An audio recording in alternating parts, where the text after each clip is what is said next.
வணக்கம், வாழ்க வளத்துடன். எல்லாம் எப்படி இருக்கீங்க? நல்லா இருக்கீங்களா? நம்மளோட சேனலோட நேம் ஹரிணி ரெங்கா. மறக்காமல் சப்ஸ்கிரைப் பண்ணிக்கோங்க. சப்ஸ்கிரைப் பண்ணவங்களுக்கு மிக்க நன்றி.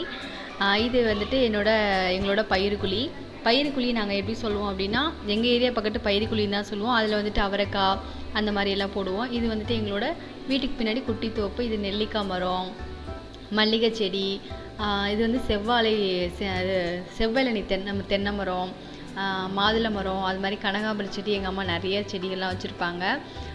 அதுக்கப்புறம் வந்துட்டு முருங்கை மரம் அந்த மாதிரிலாம் வச்சுருப்பாங்க. இது வந்து நம்மளோட மாடு கட்டுத்தொரை. அது நாங்கள் வந்து கட்டுத்தொரை அப்படின்னு தான் சொல்லுவோம். உங்களோட ஏரியா பக்கத்து எப்படி சொல்லுவீங்க? ஆடு மாடு கட்டுறதை எப்படி சொல்லுவீங்கன்னு மறக்காமல் கமெண்ட் பண்ணுங்கள். இது வந்துட்டு விறகு எல்லாமே நம்மளோட வயலேருந்து கொண்டு வந்து இங்கே வச்சுருப்போம். அப்பப்போ தேவைப்படுறதுக்கு நம்ம போய் எடுக்க முடியாதுன்னு கொண்டு வந்து வச்சுருவாங்க. இது நம்மளோட வெளியில் தான் நாங்கள் விறகு அடுப்பு வச்சுருப்போம். வீட்டுக்குள்ளேயே கேஸ் இருக்கும், ஆனால் வந்து எதாவது சூடு பண்ணுறது அந்த மாதிரி. இது கோலம் போடுறது வந்து என்னோடய தங்கச்சி பொண்ணு, அந்த குட்டி பிள்ளை. இது வந்துட்டு கற்பூரவள்ளி வாழை மரம். இது எல்லாமே. இது வந்து என்னோடய சித்தப்பா வீடு. இது எங்களோட குட்டி நாய்.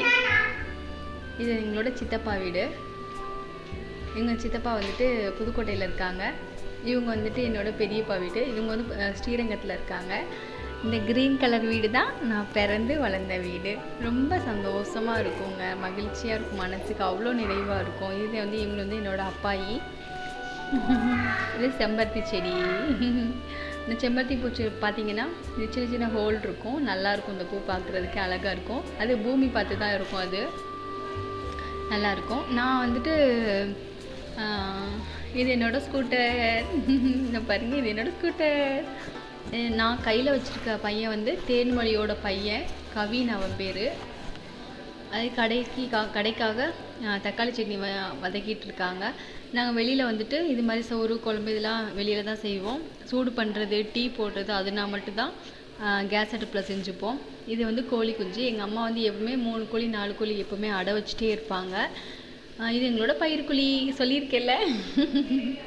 பயிர்க்குழியில் வந்துட்டு புடலங்காய், அவரைக்காய், பாகக்காய் எங்கள் அம்மா எல்லா செடியுமே போடுவாங்க.